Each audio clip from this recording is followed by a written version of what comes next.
Are you ever a witness to a property transaction where you go, must be nice for them? We're going to give you some tips on how to do it yourself with a real life example. Stay tuned.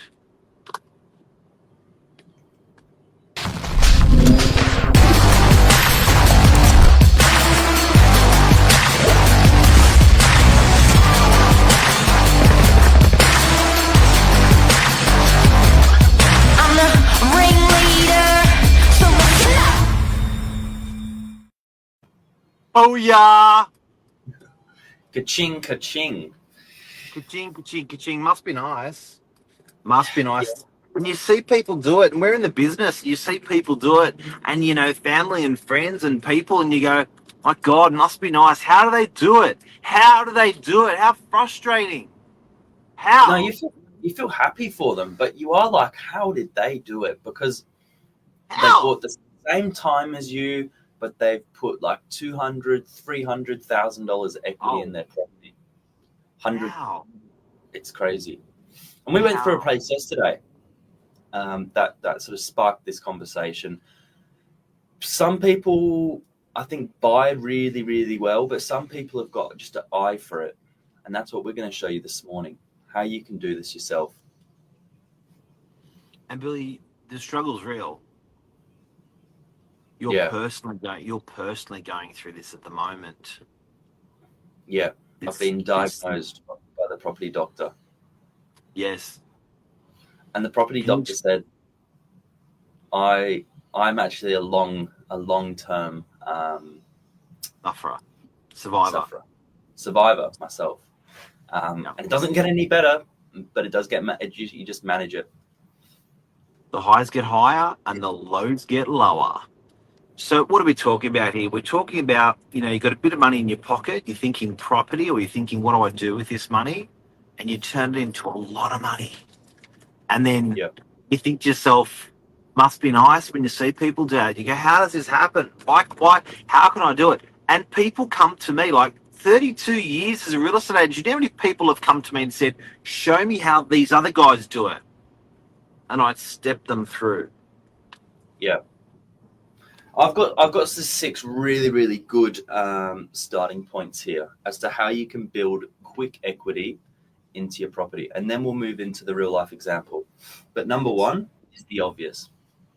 It's finding a property that's below market value. And the secret to that is in your positioning. If you're ready to transact quickly and offer flexible settlement terms that suits the vendor, whether it be a quick settlement, property's empty, long settlement being they need to go and find something else. It's all about your positioning. And there's many reasons people will be selling. So as long as you can cater to that, that's one way. Target areas with good potential growth. There's things like government infrastructure, which is not something to bank on, but if you know it's sort of coming, it's like a bit of a boost to the local area. Cosmetic renovations, we'll come back to that. Off the plan with market movement, very, very clever. Seeing a lot of success with that in the last 2 to 3 years, particularly in the strata. Everything someone sell for less. Yeah, particularly in the strata market. You've got subdivisions or granny flats, bit of a cash cow for investments, or smart upgrades. So such things that buyers or tenants, you just know they're going to pay more, whether it be for rent or whether it's going to be for resale. There's 6. That's 6. There's 6 good ones. Can I tack 2 more on the end for everyone that's watching? Belief. There's this intrinsic, in your head, there's this doubt, there's this can't do it, there's this shouldn't do it on one side, and then there's this other side. It's like, go, push, go, you can do it. It's going to be okay. Do it. You can go. Billy, you and I had this conversation. You came to me, were like, ugh, and I was like, go, you can do this. So how, I would suggest that this is the this is the number 1 above all. It's a big piece of the pizza. You've got to have that belief in yourself, that confidence in yourself, because a lot of it's just shuffling paper around. You're not lifting heavy weights. I like that analogy. It's chess pieces around the board to make it happen. And everyone's got the same variables in this equation. Like whether you're buying a $500,000 property or a $5 million property, the processes are exactly the same. Nothing changes, just the variables being costs. Billy, you've got a book that you've written for first home buyers. Little book, good book. One of the things, and this is my number 2. Like I really like, guys. I'm speaking to so many people in the course of a day, and a week, and a month, and a year, and my career. And this is the best I got for you. One is the belief. Now, the other one that's in your book, Billy, and it's a first home buyer book. Guys, flick Billy an SMS and he'll send you one. What did you call that community around you, or that support structure around you? Yeah, it's your team, and it doesn't cost anything to get it together. But the team around you that helps to support you through that process. And I don't just mean financially here. I'm talking emotionally, whether it be a visit to the property doctor and he tells you, no, this is normal. What you're feeling is normal. You know, you're on track. Or whether it be, you know, the sort of the friend or the guardian that says, you know, we're here to help. And again, I'm not talking with money. It might be, you know, we're just going to give you an extra 6 months at home whilst you're just getting into the mortgage for the first 6 months. Or it was, lots of small things, but that team environment around you, your property team. You know how many teams I'm on, unpaid? Yeah, I can imagine. Do you know how many teams I'm on unpaid? And people don't come to me when they're well or when they're sick. They just always come to me. I'm on their team. They go, Mark, this is what I'm thinking. And I say, do this, go. Sometimes they do, sometimes they don't. But I'm telling you, guys and girls, collect good humans around you that have what you want. Sounds selfish, but what makes the friendship is when you have what they want and they have what you want. That's a beautiful friendship, but I'm not talking about money. So build your team. When you're looking at buying property, build a team of people around you to give you confidence, go, to motivate you, to push you, to tell you what's going to be okay. Because you need that. You can't win anything in life without a team. Nothing. So you've got to focus on that team. You've got to lubricate that team. And some people might not even know what team we're talking about. So again, for a first home buyer, it starts with someone that Parents. has what you want, because not everyone in the team is going to be on board. So that's probably the biggest thing. But it can be parents, guardians, friends. Who's on your team? The property doctor on the screen. Parents, number 2. Mortgage broker, number 3. Good solicitor, number 4. That's pretty much it. There's probably a handful of people. It's quite a close-knit group. It said I can use hand gestures on my phone. I'm going to try. Yeah, Not it's only a handful of people though. So yeah, it starts with that. Now let's get into the real life example, because that's what we promised this morning. Now you've been witness to this many a times, Mark. Many a time. Floor plan modifications, cosmetic upgrades, smart. What was the number 6? It was number 6. I've seen people add a bedroom by putting a wall in. Smart upgrades. Yep. So I'll give you an example. Give us an example, So, Billy. Little fella, 50 square meter apartment. Throughout Sydney, there are many of these. This one actually has no balcony. So entry level price point. This particular property was purchased just a little over 600,000. So 5% deposit down, 30 grand. And where that linen closet is, that's actually I'd see 2 changes. Yeah, go on then. What do you see? How many do you see?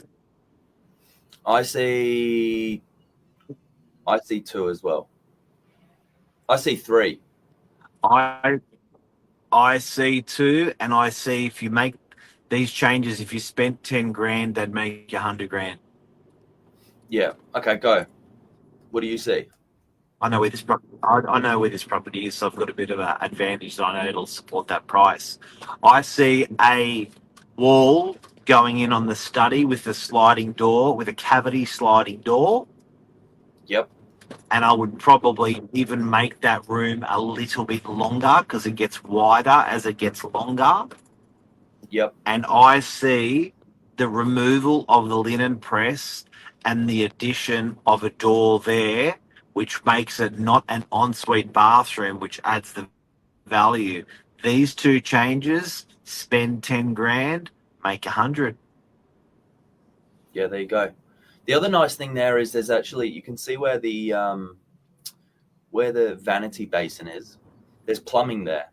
So someone really, really clever might be able to come through and put a laundry in there on the other side, because you only need 600 mil for a laundry, 600 by 600 for a washing machine, and 600 mil for a door space to get through to the bathroom. So where those double doors are, you might be able to utilize just one side of that, and then have the other side for a bit of storage.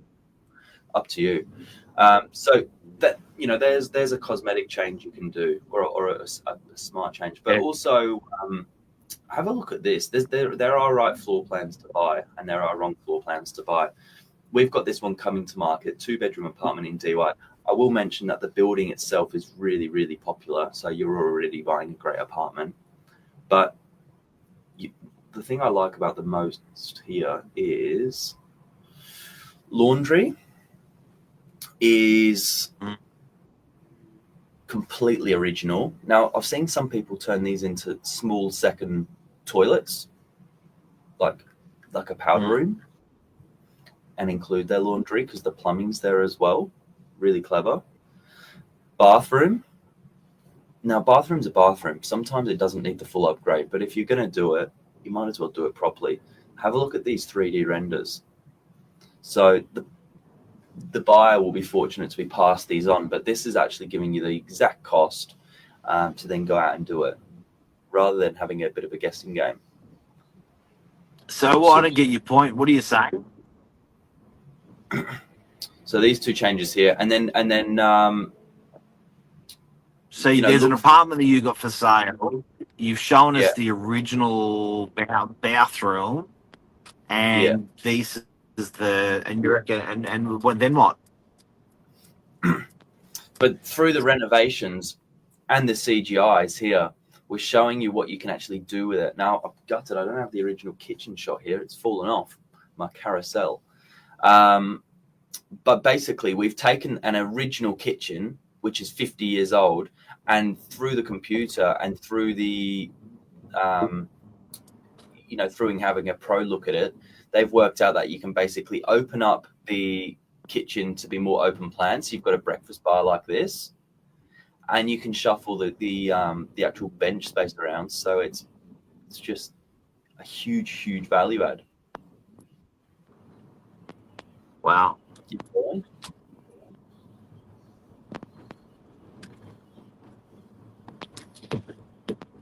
You okay, Billy? I'm good. Oh, okay. There you go.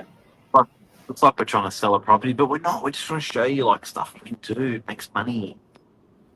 Money. Extra room, extra toilet, extra bathroom, whatever it is. It's out there. That's a show. It's out Good there. on you, Bill. Just go looking for it. Yeah, get them, guys. Ring us. If you want any more tips, ring us. Help ya. Give us a call. Yeah. Thanks, Property Doc. Bye-bye. Have a lovely day.